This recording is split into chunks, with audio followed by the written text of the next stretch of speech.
दोस्तों, पाकिस्तान की cricket team इस वक्त एक अलग ही जोन में है। हमने इंडिया को ऐसे हराया जैसे हमने पहले कभी नहीं हराया था। हमने इंडिया को वहाँ हराया जहाँ हमने उनको पहले कभी नहीं हराया था। हमने कहा था पहले से, हमारे दिमाग में था कि हमने न्यूजीलैंड को मारना है और हमने मार के दिखाया। और जो हमारा गुस्सा था, जो हमारे साथ हुआ था, उस चीज़ को चैनलाइज करने की जो हम बात करते थे, वो परफेक्टली एग्जीक्यूट किया बाबर आज़म के फ़ौजियों ने। तो अब सवाल ये पैदा होता है कि अब आगे क्या हमने बहुत कुछ अचीव कर लिया है और हम आराम से बैठ जाएं कि यार हम वर्ल्ड कप के फेवरेट्स हैं। नहीं, अब जो फ़िलॉसफी है वो ये है कि बाबर आज़म साहब इस वक्त जब वो कप्तान अनाउंस हुए थे, तो मैं इस चीज़ को एडमिट करता हूँ, कन्फेस करूँगा रादर, कि मैं इस चीज़ के हक़ में नहीं था कि यार बाबर आज़म को हमारा कप्तान होना चाहिए। 2019 की बात है जब सरफराज अहमद को हटाया गया था। लेकिन जिस तरह से ये बंदा डेवलप हो रहा है, इवॉल्व हो रहा है ना लीडरशिप रोल के अंदर, वो कमाल है। उसको देख के मज़ा आता है, उसको देख के आपको लीडर नज़र आता है। उसको ये डर नहीं है, वो अपने आप को छुपाता नहीं है, पीछे नहीं करता, वो ओपन करने आता है। उसको पता है कि जब मैं बैटिंग करूंगा तो मैं एक वर्ल्ड क्लास बैट्समैन हूं और मैंने बैटिंग से परफॉर्मेंस देनी है। और जब टीम बॉलिंग कर रही होगी तो मैंने कैप्टेंसी में क्या क्या डिसीजंस लेने हैं, मैंने कब किसको बॉलिंग देनी है, उसको ये चीज़ बड़ी जल्दी समझ आ गई है। वो जिस रोल में हम उसको देखना चाह रहे थे ना, कि यार एक तगड़ा लीडर होता है और वो प्लेयर्स के ऊपर उसकी अथॉरिटी होती है, सब उसकी इज़्ज़त करते हैं, ख़ुद एक वर्ल्ड क्लास परफॉर्मर होता है।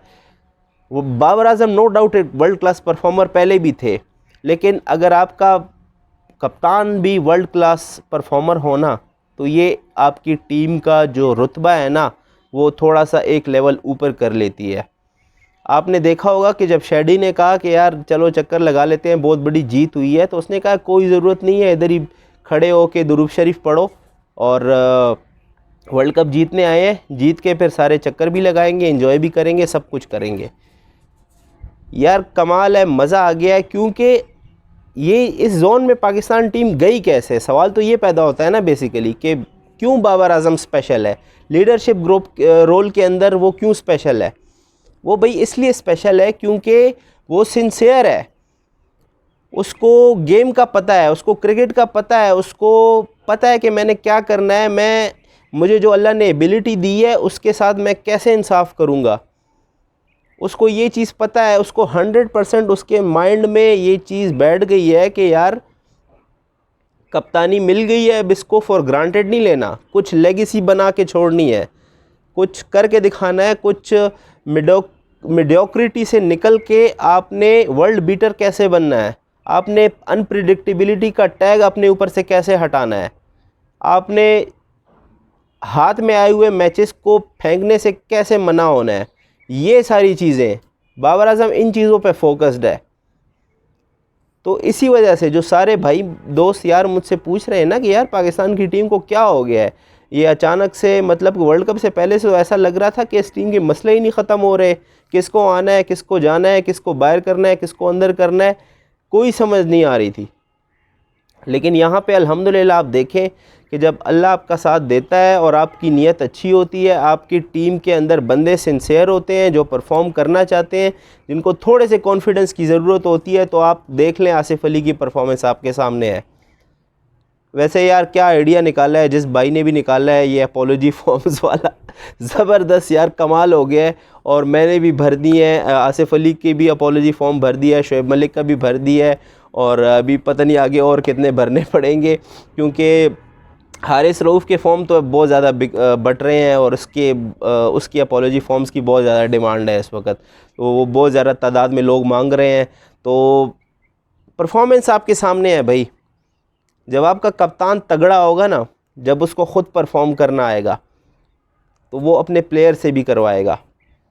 और ये आई डोंट नो कैसे हुआ है, लेकिन ये सब कुछ ऐसा लग रहा है कि जैसे इस टीम ने बहुत दिल पे ले लिया है।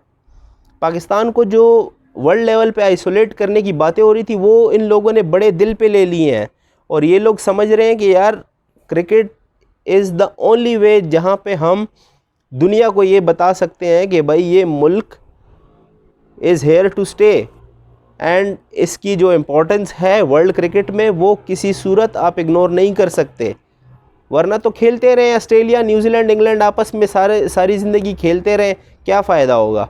बोर हो जाएंगे ना एक दिन, आवाम भी बोर हो जाएगी, बोर्ड्स भी बोर हो जाएंगे, पैसा बनता रहेगा। लेकिन बात यह है कि हम जब सब आपस में खेलेंगे तभी इस गेम की तरक्की होगी और तभी ये गेम उस कंट्री में पहुंचेगा जहां पे लोग आज जानते भी नहीं है कि क्रिकेट क्या चीज़ होती है। तो अगर आपने गेम को ग्लोबलाइज़ करना है ना, तो इन चीज़ों से हमें हटना पड़ेगा, हम सबको एक दूसरे के साथ खेलना पड़ेगा और उनके घर में जाके खेलना पड़ेगा, सबको अपने घर में बुला के होस्ट करना पड़ेगा। तो दुआएं मेरी बाबर आज़म के साथ हैं और पूरी पाकिस्तान टीम के साथ हैं। जैसा मोमेंटम पकड़ा है आप उसी को कंटिन्यू कीजिए और इंशाल्लाह हमें पूरी उम्मीद है इंशाल्लाह कि आप वर्ल्ड कप के बग़ैर वापस नहीं आएंगे और आप ज़रूर ये ट्रॉफ़ी जीत के लाएंगे। So all the best, kindly subscribe to the Cricketia ताकि आपको आने वाली तमाम वीडियोस टाइम टू टाइम मिलती रहें और कमेंट्स में ज़रूर बताइएगा कि आसिफ अली के छक्के देखने का मज़ा आया कि नहीं आया। यकीनन बहुत मज़ा आया होगा, मुझे भी बहुत आया और यकीनन उनकी बेटी जो अल्लाह पाक के पास चली गई कुछ साल पहले पीएसएल के दौरान, आई थिंक या पीएसएल से थोड़ा सा पहले हुआ था, आई एम नॉट श्योर, लेकिन definitely up from the heavens Asif Ali के साथ जो है वो दुआएं हैं और पूरे पाकिस्तान टीम के साथ है। इंशाल्लाह ये हमें वर्ल्ड कप जिता के देगी। सो सब्सक्राइब करें एंड बेल आइकन को दबा दें। मिलते हैं इंशाल्लाह आपसे नेक्स्ट वीडियो में। इजाज़त दीजिए, अल्लाह हाफिज़ एंड पाकिस्तान जिंदाबाद।